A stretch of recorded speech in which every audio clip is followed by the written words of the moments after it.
What's going on YouTube? This is Mr. AJ with the Aficionados, and I'm bringing you to our episode 2 reaction review to the Marvel Netflix series Jessica Jones. Now, when I did the episode 1 reaction review, it was 4 o'clock in the morning and I was just exhausted. I was so tired, but now I've had my coffee, I've had my beauty sleep, and I'm ready to nerd talk so much about this particular episode. But side note, and also to show you how, great minds think alike and everything else, if you want to check out another YouTuber and comic book nerd that I am a huge fan of, check out in the description down below for Rudolph's YouTube channel. Actually, she has 2 YouTube channels, to be honest with you, because she's just that awesome. Not as awesome as Mason AJ, but that's a matter of perspective and opinion. Which is he has 2 channels, which is Beyond the Trailer and also Think About the Ink. And she's also doing reaction reviews to each and every episode. So if you want to get a completely different perspective on Jessica Jones, or just get as much Jessica Jones fanfare and lore and just love as possible, which I highly suggest you do, be sure to look in the description down below and give her channel a like and subscribe. But also, after you give our channel a like and subscribe, go ahead and hit the subscribe button right now. After that shocking ender of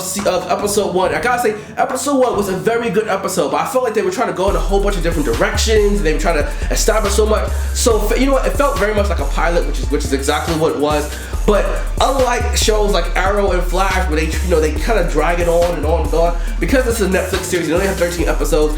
You know what? They went from 0 to 80, or going in 60 seconds, however you want to frame the question, or frame the narrative, whatever.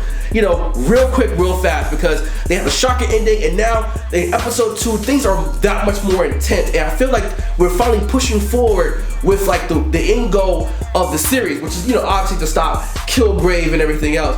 The one thing I really enjoy when it comes to this new series, or to the series so far, is Jessica Jones as a PI. A lot of times, PI, detective, lawyer, the occupation of the character is really just more like window dressing and like a medium for them to allow them to do what they do. But seeing Jessica Jones in action really adds so much more to the depth of her character. And I'm gonna be honest with you, I think she can give Agent 47, guys, if you are video game fans, or also for the movie, from the Hitman series, run for his money when it comes to like infiltrating into places and donning on different disguises. Because even though we as the audience saw that Jessica Jones was uncomfortable, she completely fit in with those nurses.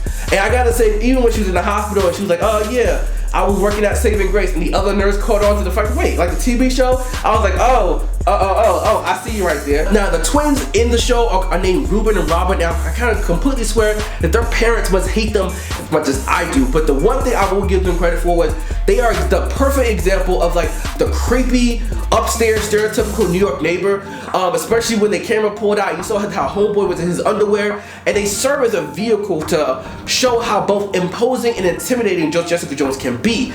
Because when she pushed the door open like so easily and snatched the girl up, was holding up against the wall, I'm so used to seeing Christian Ryder as like, pretty much a petite, very small woman. But now for the first time ever, I was looking like, whoa, that's kind of scary a little bit. And also, I feel like if I saw Jessica Jones in a dark alley, I would be like, you know what? Here's my wallet, here's my keys. Oh, you know what? Here's my girlfriend right here. Take her too. I mean, I'm just saying, it's a very scary thing to run up on. Speaking of intimidating and imposing, seeing Luke Cage in action, look, he's a very big and black and very strong character and very strong man like that. So you kind of know what to expect when it comes to dealing with him, but to see it in motion in a bar fight was so much more beautiful scene. Also, the inner nerd in me was kind of geeking out. I was like, oh, the first ever team up, Power Man and Jewel, and Luke Cage and Jessica Jones, and I was really excited to see that. But then also, and I like the fact that they saw each other. They saw each other for who they are and not just who they're pretending to be. And they had that moment when they looked across the bar, was like, did you just do what these niggas did? And they're like, nah.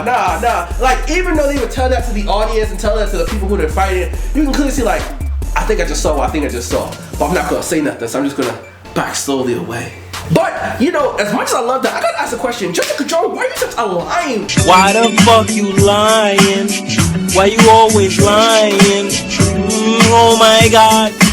Now, I'm only saying that she lying because she told Luke that, the woman he was sleeping with, who's there, I can't remember right now, I'm sorry, that her husband hired her, and I'm looking like, okay, I totally believe that. Then it turns out that her husband didn't hire her to spy on Luke and his now very ex-girlfriend. And I'm looking like, okay, so what is the deal going on here? And if I remember correctly, from the first episode when they first knocked boots and got together, the picture in the mirror, I'm questioning here because I'm only episode 2 right now. I'm questioning, could that possibly be Misty Knight? I mean, it doesn't work quite look at it right now, but it could possibly be, and it just happens to be the right connection of Luke Cage and Dark Alley like that. And maybe it could be a wife or a girlfriend or a sister, or even just an acquaintance of someone who fell in the line of duty, and maybe that's why Luke Cage is running a bar now. Superpowers in the show so far are very clearly evident, but they're really subtle. And Jessica Jones, with the way she uses her powers in particular, it's extremely subtle and stuff-like. I mean, when you say super strength, you normally think of lifting up a car or punching through a building, which, she's technically done that on both occasions and like that. But the fact that she's using her super strength to break open locks and using it to jump into crevices that make it hard, or slip into the shadows or get up on a rooftop like that, and she's doing it in such a stealthy manner, really causes me to really question the nature of how to explore powers on such a completely different scale. And it's really subtle. You know what's not subtle? That Kilgrave introduction, the way he just walked in and everything else, and the way seeing his powers work, it further cements him not only on true villain status because he crushed the little boy's car. Really, did you really have to crush the car after everything else you're doing to him right now, Kilgrave?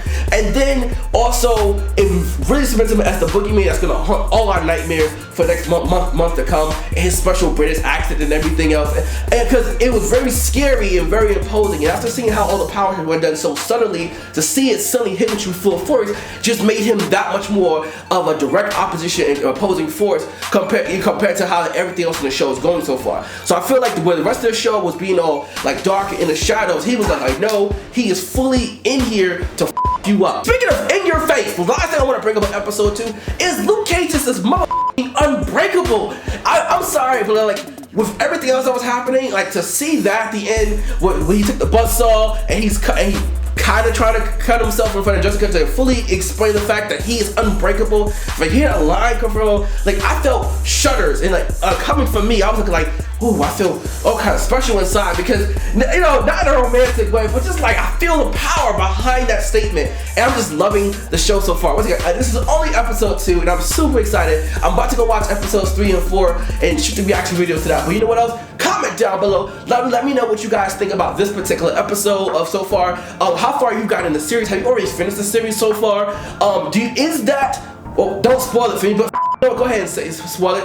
Is that Misty Knight? Have we also seen clues to other characters, other Marvel characters so far? Because I'm still on the lookout for Matt Murdock and everyone from the other Netflix series. Just looking for people in the crowd and everything. I keep pausing every half second. Is that who I think it is? I simply rewind. Okay, that's not who I think it is. I gotta let the show play. But I'm gonna bring to you other reaction reviews. Let me know what you guys want to think. Make sure you hit the like and subscribe button. This is Mason AJ, and I'm super loving Jessica Jones right now. Special guest with a one-time only podcast extraordinaire, Gwenessa.